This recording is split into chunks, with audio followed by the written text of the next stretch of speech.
Do you know that there was once a man so clever, so dangerous, that even the gods feared the day he finally returned home? His name was Odysseus, king of Ithaca, warrior of legend, a man whose journey became one of the greatest stories ever told. But this is not just the story of a voyage. This is the story of survival, of monsters, of curses, of temptation, and of a man trying to crawl back home through a world that wanted him dead. Long before the journey began, the world burned in war. The mighty city of Troy stood against the armies of Greece. For 10 long years, blood soaked the battlefield. Kings fell, heroes died, and thousands never saw home again. But among all the warriors, none were as cunning as Odysseus. He was not the strongest, not the fastest, but his mind was sharper than any sword. When the Greeks failed to conquer Troy, Odysseus created a plan so brilliant, it would become legend forever. The Trojan horse, a giant wooden horse built as a gift.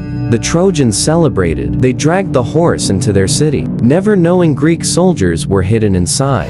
That night, while Troy slept, the soldiers emerged. The gates were opened, and the city fell in flames.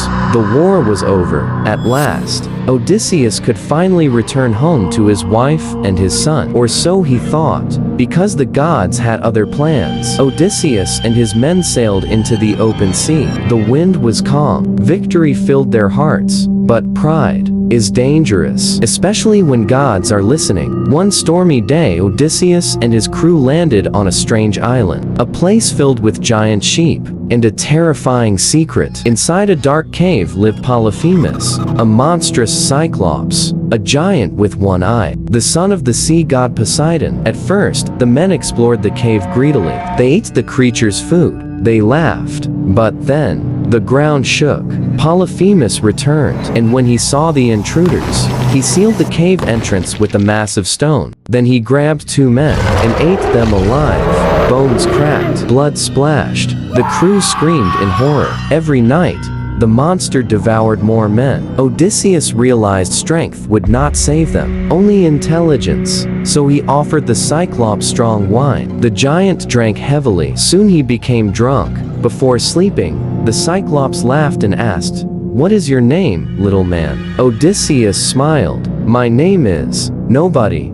That night, Odysseus and his men sharpened a giant wooden stake in fire. Then together, they drove it into the Cyclops' eye. Polyphemus screamed so loudly the island trembled. Other Cyclopes came running outside. "What happened?" The blinded giant roared. "Nobody is killing me." The others became confused. "If nobody is hurting you, then stop screaming." And they left. Odysseus escaped by tying his men beneath sheep as they exited the cave. It was genius. But then, his pride ruined everything. As his ship sailed away, Odysseus shouted, "I am Odysseus, king of Ithaca." The Cyclops roared in fury, then raised his hands to the sky. "Father Poseidon, curse this man." And the sea god listened. From that moment on, the ocean itself became Odysseus' enemy. The crew later reached the island of Aeolus, keeper of the winds. Aeolus pitied Odysseus and trapped dangerous storms inside a magical bag. "Do not open this," he warned.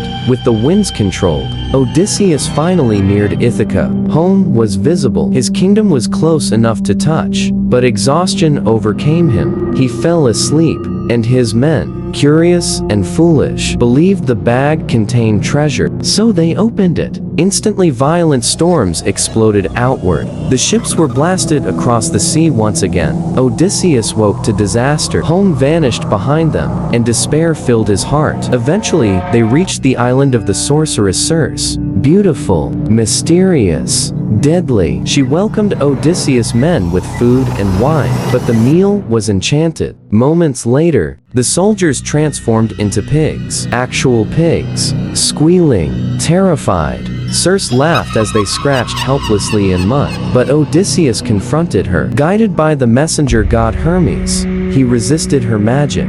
Circe was shocked. No man had ever survived her spells before. Eventually, she fell in love with him, and Odysseus stayed on her island for an entire year. A year of comfort, pleasure, luxury. But deep inside, he still longed for home. To find his way home, Odysseus was told he must journey somewhere no living man wished to go. The underworld, the realm of the dead. There among shadows and spirits, Odysseus spoke with ghosts of fallen warriors, old friends, lost soldiers, broken souls wandering eternally in darkness. And there he learned terrible truths. More suffering awaited him, more death, more sacrifice. But he also learned something else. He would reach home someday, though the cost would be terrible. Back upon the sea, another horror awaited. The Sirens, creatures whose voices were so beautiful that sailors willingly sailed to their deaths. Their songs promised knowledge, love, peace, but every ship that followed the sound crashed upon sharp rocks. Odysseus wanted to hear their song without dying, so he ordered his crew to plug their ears with wax. Then he commanded them to tie him tightly to the mast. No matter what I say, do not untie me. As the ship passed, the Sirens began singing. Their voices were hauntingly beautiful. Odysseus lost his mind instantly. He screamed, begged, threatened his men. Let me go. Blood ran from his wrists as he fought the ropes. But the crew obeyed, and slowly, the voices faded. Another death escaped.